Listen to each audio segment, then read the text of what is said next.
राकेश टिकैत भारी डिप्रेशन में है, कई रातों से सोया नहीं है, बौखलाया हुआ है, रातों की नींद उड़ गई है। और वहीं आपको बताएं उसको जेल जाने का भय सता रहा है, वहीं योगी जी का बुलडोजर उसके सपने में आ रहा है। ये मैं नहीं कह रहा हूं, लोगों का कहना है, क्योंकि जिस तरह का व्यवहार राकेश टिकैत का आप देखने को मिल रहा है, उससे सीधा सीधा जो मनोवैज्ञानिक हैं वो ये अंदाजा लगा रहे हैं कि ये व्यक्ति भारी डिप्रेशन में है। क्योंकि राकेश टिकैत, जिसको ये उम्मीद थी 2024 के लोकसभा के चुनाव में वो मोदी जी का मुकाबला करेगा और विपक्ष का एक बड़ा लीडर बनकर उभरेगा, उसके सपने चकनाचूर होते दिख रहे हैं।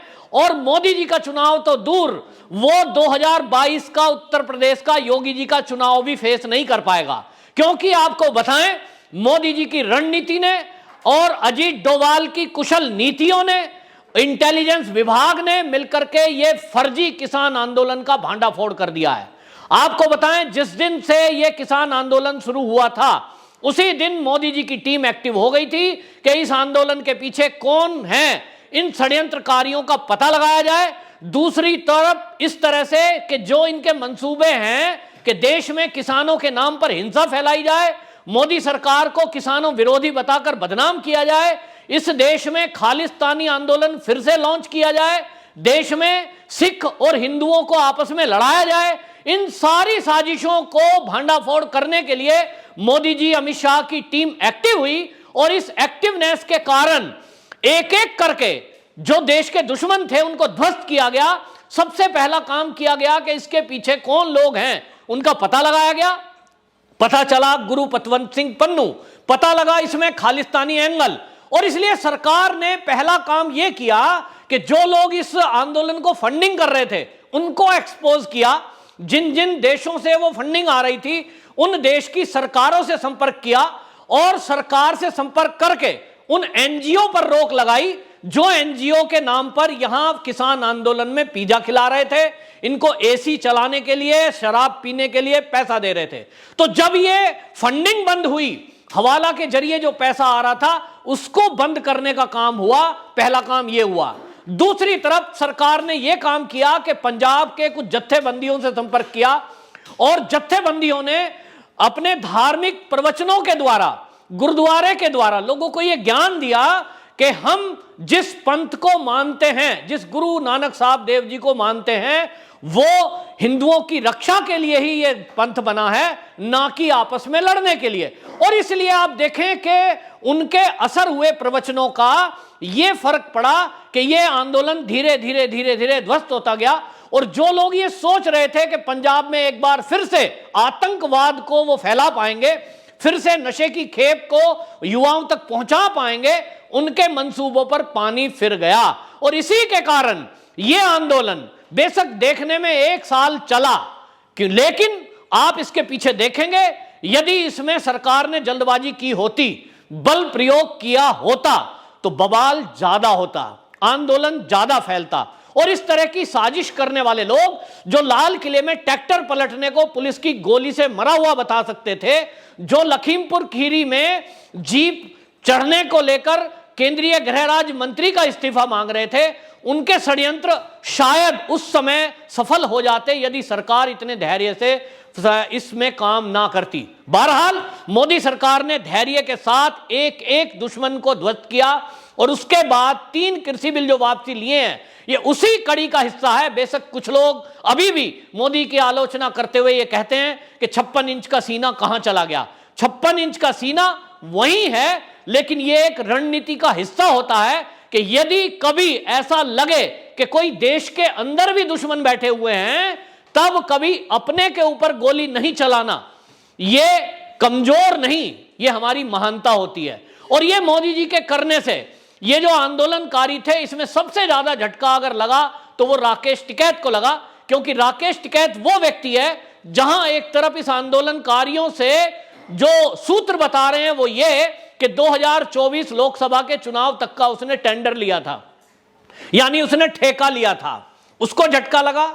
नंबर 2, वो 2022 में उत्तर प्रदेश के चुनाव में अपनी एक बड़ी भूमिका देखना चाहता था और उसके मंसूबे ये थे कि कांग्रेस के साथ मिलकर लोकदल का एक गठबंधन होगा, समाजवादियों के साथ मिलकर के शायद वो मंत्री पद प्राप्त कर लेगा। बहुत सारे कुछ टिकट बंटवारे में उसकी भूमिका हो जाएगी और इस तरह से इस आंदोलन के जरिए वो पश्चिमी उत्तर प्रदेश का एक बड़ा नेता बनकर उभरेगा। लेकिन इस आंदोलन के चलते जिस तरह से भारतीय जनता पार्टी के कार्यकर्ताओं ने गांव-गांव में मेहनत की, पश्चिमी उत्तर प्रदेश से आने वाले जो नेता हैं जिसमें संजीव बालियान हो गए, सुरेश राणा हो गए, इन लोगों ने जो मेहनत की उसका नतीजा यह था कि राकेश टिकैत के गढ़ मुजफ्फरनगर की महापंचायत पूरी तरह फ्लॉप हो गई। जहां 20 लाख किसानों के पहुंचने का दावा राकेश टिकैत ने किया था, मात्र 20,000 किसानों में सिमट कर रह गई और वो 20,000 में भी 75% किसान वो थे जो पंजाब और हरियाणा से आए थे, मात्र 25% किसान उत्तर प्रदेश के थे और वो भी पश्चिमी उत्तर प्रदेश से नहीं थे। इससे जब झटका लगा तो राकेश टिकैत धरातल पे आ गया। अब उसको लगने लगा कि जो तुम दिखाना चाह रहे थे एक बड़ा फेस, वो तो नहीं बन पाया।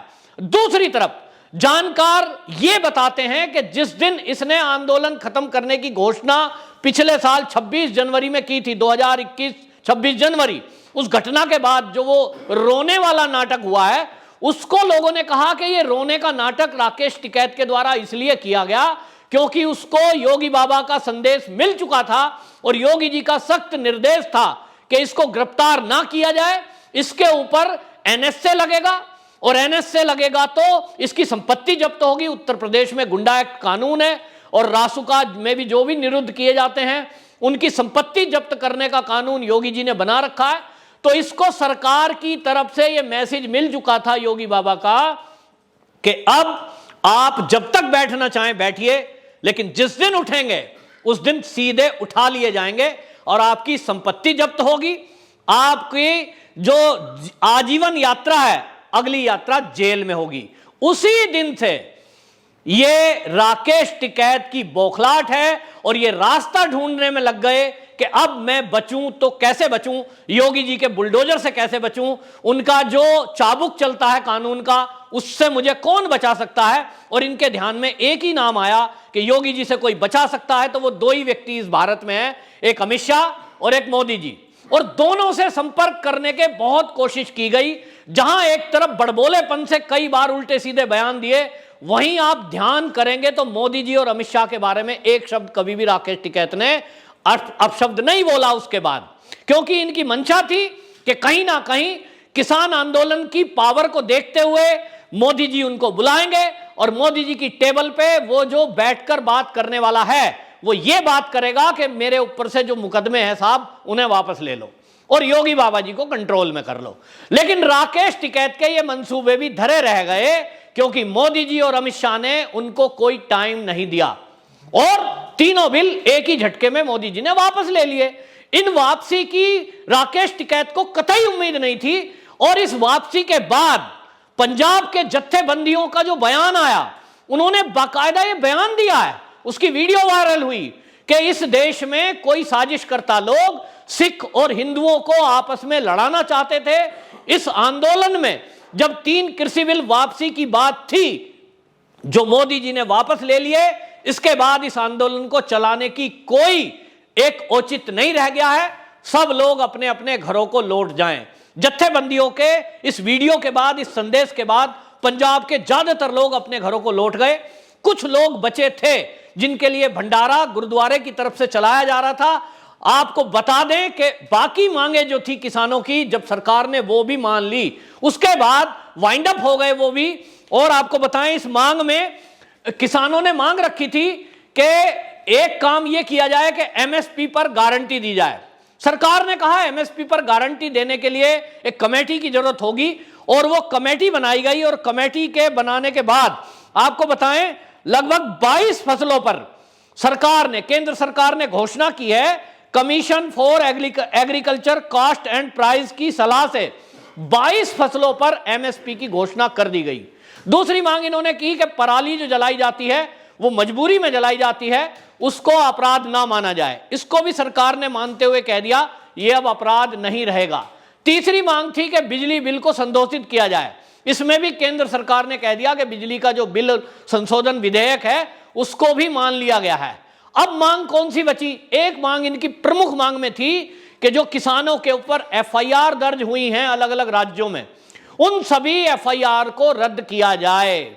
और ये वाली मांग एक ऐसी है जिसमें वो राज छुपा है, जिसमें राकेश टिकैत का भी जेल जाने का भय झलकता है, क्योंकि सबके एफआईआर वापस हो जाएं, उस सब में राकेश टिकैत भी है और बाकी आंदोलनकारी भी हैं।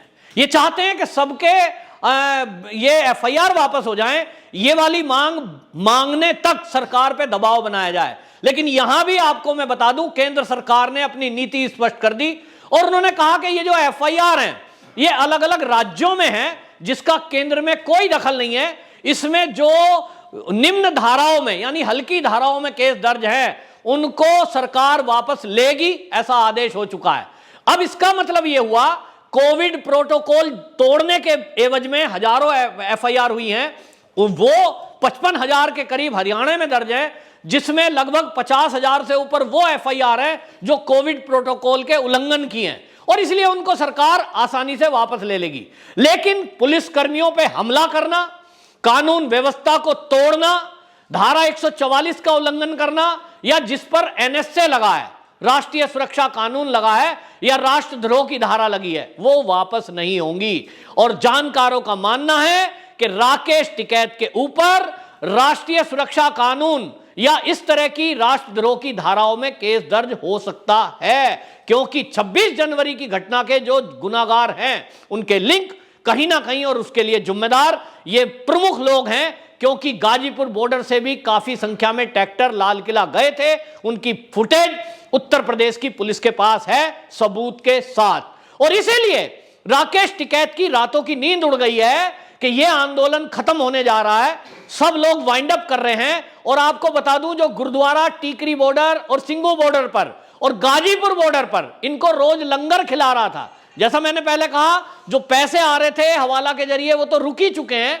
3 टाइम इनको सुबह चाय और 2 टाइम का लंगर आ रहा था, और वो लंगर जो है Gurudwara Sahib river side California America, ये एक संस्था थी गुरुद्वारे की, ये इसको चला रही थी, Gurudwara Sahib river side California America. अब इसने भी ये घोषणा करते हुए 7 ट्रकों के अंदर अपना सामान बांध लिया।